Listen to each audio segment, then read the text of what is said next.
మనందరికీ ఈ మధ్యకాలంలో ఒక పెద్ద కంప్లైంట్, ఒక కడుపుమంట ఉంది కదండి. అరే మన మోదీ గారు ఏం చేస్తున్నారు? మన హిందువులకి, జనరల్ కేటగిరీ వాళ్ళకి ఇంత అన్యాయం జరుగుతుంటే ఆయన ఎందుకు సైలెంట్గా ఉన్నాడు? అసలు ఆయనకి మన బాధలు, మన మాటలు ఇవన్నీ వినిపిస్తున్నాయా లేదా అని మనసులో చాలామంది ఫ్రస్ట్రేట్ అయ్యాం కదా.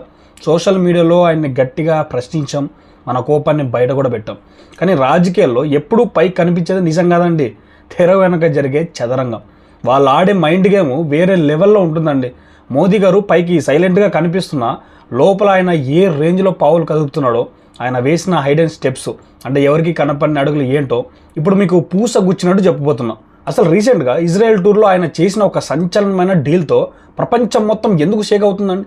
మొన్నటిదాకా మనకు వ్యతిరేకంగా వచ్చిన సుప్రీంకోర్టు ఆర్డర్ అండి, అదే మన యూజీసీ క్రిమి లేయర్ కేసు అండి. అందులో సెంట్రల్ గవర్నమెంట్ లోపల ఆడిన ఆ సైలెంట్ గేమ్ ఏంటండి? ధర్మేంద్ర ప్రధాన్ లాంటి పనికిమాలిన మంత్రులు సొంత పార్టీకే గొయ్యి తవ్వుతుంటే దాన్ని మోదీ గారు ఎలా కవర్ చేస్తున్నారు? ఇవన్నీ కుండ బద్దలు కొట్టినట్టు చెప్పేస్తా. ఎక్కడ స్కిప్ మాత్రం చేయొద్దండి. ఈ deep politics and international games తెలిస్తే నీకు ఫీజులు ఎగిరిపోవడం గ్యారంటీ.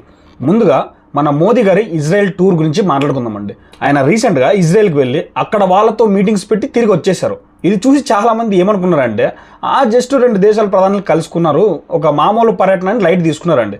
కానీ అండి ఇది ప్రపంచ భౌగోళిక రాజకీయాల్లో అంటే జియో పాలిటిక్స్లో అండి ఒక టెక్టానిక్ షిఫ్ట్ అండి. టెక్టానిక్ షిఫ్ట్ అంటే ఏంటండి? సముద్రం అడుగున ఉన్న భూమి అండి, ఈ భూమి పొరలు ఉంటాయి కదా, అవి కదిలిపోయి ఒక పెద్ద సునామీ రావడం లాంటిది అనమాట. ఈ మాట నేను గాలికి చెప్పడం లేదండి, ఇంటర్నేషనల్గా ఎంతో పేరున్న America top journalist Tucker Carlsen స్వయంగా తన నోటితో చెప్పిన అనాలిసిస్ ఇది. ఈ టకర్ కార్ల్సన్ ఏమన్నాడో తెలుసా అండి? ఇన్నాళ్ళు ఇజ్రాయెల్ దేశం అమెరికా మీద మాత్రమే ఆధారపడి బతికింది, తమ డిఫెన్సు, ఆయుధాలు అన్నీ ఒకే బుట్టలో పెట్టిందండి. కానీ ఇప్పుడు ఇజ్రాయెల్కి ఒక క్లారిటీ వచ్చేసింది. అమెరికా వాళ్ళని, వాళ్ళ పాలిటిక్స్ని గుడ్డిగా నమ్ముకుంటే ఏదో ఒకరోజు నట్టేయడం ఉండడం ఖాయమని వాళ్ళకు అర్థమైపోయింది. అందుకే ఇప్పుడు ఇజ్రాయెల్ తన రూట్ మార్చేసింది, అమెరికాని కాదని ఏకంగా ఇండియా లాంటి ఒక అతిపెద్ద న్యూక్లియర్ పవర్తో చేతులు కలిపింది. మన భారత్తో కలిసి వాళ్ళు ఒక పెద్ద డిఫెన్స్ అగ్రిమెంట్, స్ట్రాటజిక్ పార్ట్నర్షిప్ చేసుకోబోతున్నాయని చెప్పాడు. ఇందులో ఇంకో భయంకరమైన మైండ్ బ్లోయింగ్ జియో పాలిటిక్స్ కుట్ర దాగుందండి. సో మోదీ గారు అక్కడ వేసిన స్కెచ్ మామూలుగా లేదు. మిడిల్ ఈస్ట్ దేశాల్లో ఇప్పుడు ఒక పెద్ద హెక్సాగాన్ ఫామ్ అవుతుందండి. హెక్సాగాన్ అంటే 6 భుజాలున్న ఒక పెద్ద వ్యూహం అనమాట. ఈ హెక్సాగాన్ గ్రూప్లో ఎవరెవరు ఉన్నారో తెలుసా? మన ఇండియా, ఇజ్రాయెల్, సైప్రస్, గ్రీస్, వీటితో పాటు అండి ఇంకో 2 కీలకమైన అరబ్ దేశాలు కూడా ఉన్నాయి. అరబ్ దేశాల పేర్లు ఇజ్రాయెల్ ఇంకా అఫీషియల్గా బయట పెట్టలేదు, కానీ లోపల వాళ్ళు కూడా ఫిక్స్ అయ్యారు. ఈ 6 దేశాలు కలిసి ఒక సైనిక మరియు వ్యాపార కూటమిగా ఏర్పడి అటు అమెరికాకి, ఇటు చైనాకి ఒక రేంజ్లో చెక్కుబడిపోతున్నాయండి. ఇది చూసి ఎప్పుడు పాకిస్తాన్కి వత్తాసు పలికే ఆ టర్కీ గాడికి వాడికి కూడా పేడ తడిచిపోయింది, వణుకు పుడుతుందండి. ఒకప్పుడు మన ఇండియా అంటే ఎవరు లెక్క చేసేవాళ్ళు కాదండి, కానీ ఇప్పుడు అమెరికా లాంటి అగ్రరాజ్యం ముందు నిలబడి కళ్ళల్లో కళ్ళు పెట్టి చూస్తూ వాళ్ళని వణికించేద్దామో మన మోదీ గారికి ఉందండి.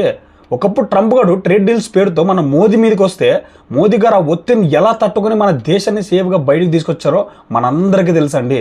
ఇలా ఇంటర్నేషనల్ లెవెల్లో మోదీ గారు మన దేశం ఇజ్జత్ని ఆకాశంలో నిలబెడుతుంటే మన దేశంలో ఉన్న కొంతమంది చాటకర్లు అంటే గ్రౌండ్ రియాలిటీ కూడా తెలియకుండా కేవలం భజన చేసేవాళ్ళండి, పనికి మాలిన ఐటీ సెల్ వాళ్ళు ఆయనకి లేనిపోని చెడ్డ పేరు తీసుకొస్తున్నారు. కమ్యూనికేషన్ సరిగ్గా లేక మోదీ గారు చేసే మంచి పనులు కూడా అండి జనాల్లోకి వెళ్ళట్లేదు. ఇప్పుడు మన లోకల్ పాలిటిక్స్లో మన దేశం లోపల జరిగిన ఒక పెద్ద డ్రామా గురించి చెప్తా, బుర్ర పెట్టి వినండి. మొన్న యూజీసీ యూనివర్సిటీ గ్రాండ్ కమిషన్ రిజర్వేషన్ల గొడవలో అండి, ముఖ్యంగా ఎస్సీ ఎస్టీ వర్గీకరణలో ఈ క్రిమి లేయర్ గొడవలో సుప్రీంకోర్టులో ఒక పెద్ద కేసు నడిచింది కదా. ఆ కేసులో ఆశ్చర్యకరంగా మనకి అంటే మెరిట్ నమ్ముకున్న వాళ్ళకి రిజర్వేషన్లు ఒకే ఫ్యామిలీ అనుభవించకూడదు అనుకున్న వాళ్ళకి ఫేవర్గా కోర్టు తీర్పిచ్చింది. అది ఎలా సాధ్యమైంది అనుకుంటున్నారండి? ఏదో జడ్జి గారు దానంతటా అది ఇచ్చేశారు అనుకుంటున్నారు కొంపదీసి. కాదండి, కోర్టుల్లో లాజిక్ ఎలా ఉంటుందంటే, సో కేంద్ర ప్రభుత్వం కనుక గట్టిగా అపోజ్ చేస్తే అంటే వ్యతిరేకిస్తే అండి ఏ కేసు కూడా నిలబడదండి. ఉదాహరణకి మొన్న జరిగిన నీట్ ఎగ్జామ్ కేసు తీసుకోండి. అందులో సెంట్రల్ గవర్నమెంట్కి ఇష్టం లేదు కాబట్టి వాళ్ళ లాయర్లు డైరెక్ట్గా కోర్టుకు వెళ్ళి గట్టిగా వాదించి ఇది కుదరదు అని వ్యతిరేకించారు. దాంతో ఆ కేసుని కోర్టు నిర్మోహమాటంగా కొట్టేసింది. కానీ యూజీసీ రిజర్వేషన్ల కేసు వచ్చేసరికి సెంట్రల్ గవర్నమెంట్ ఒక అద్భుతమైన, అతి భయంకరమైన సైలెంట్ గేమ్ ఆడిందండి. ఒకవేళ గవర్నమెంట్ దీనికి డైరెక్ట్గా సపోర్ట్ చేస్తే అండి దళితులందరూ వ్యతిరేకం అవుతారు. ఒకవేళ అపోజ్ చేస్తే మన హిందువులు, జనరల్ కేటగిరీ వాళ్ళు ఓట్లు వేయరు.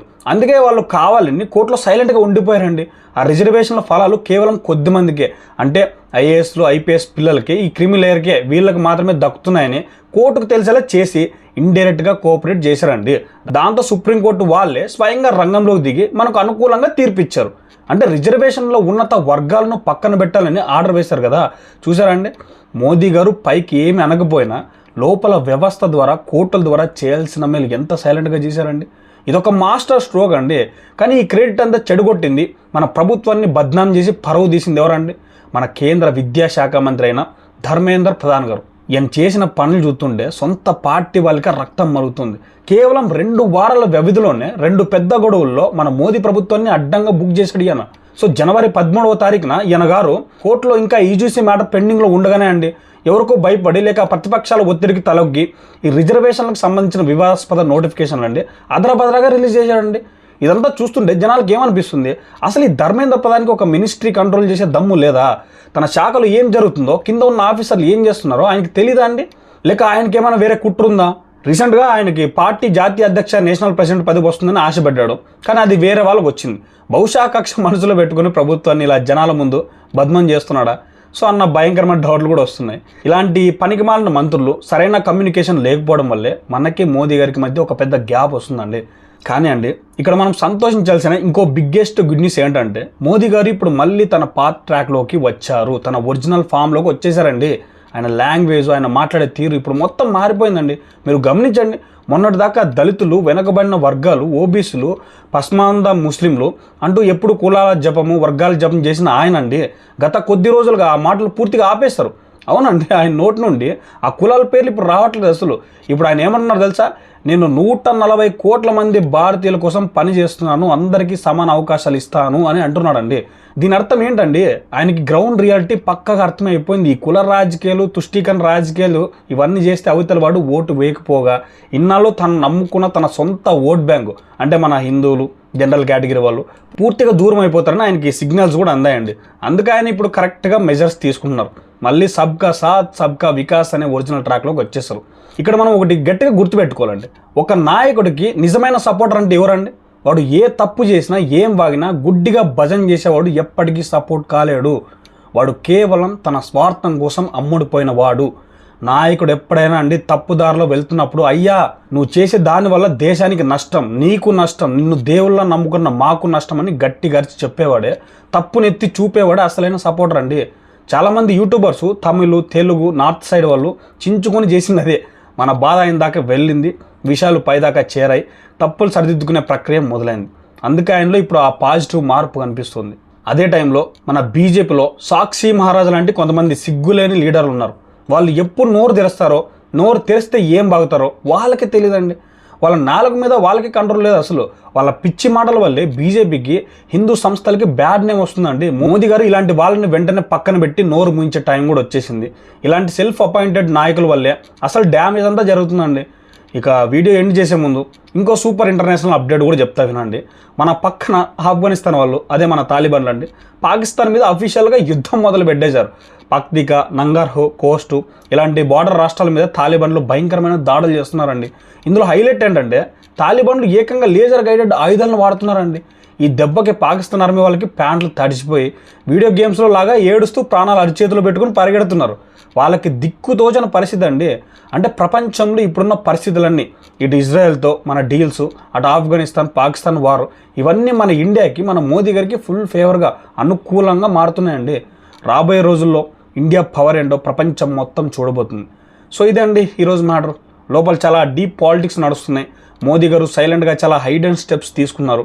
పాజిటివ్ జరిగినప్పుడు మనం దాన్ని పాజిటివ్గానే మెచ్చుకోవాలి, నెగిటివ్ జరిగినప్పుడు గట్టిగా ప్రశ్నించాలండి. అది మన స్టైల్ అండి.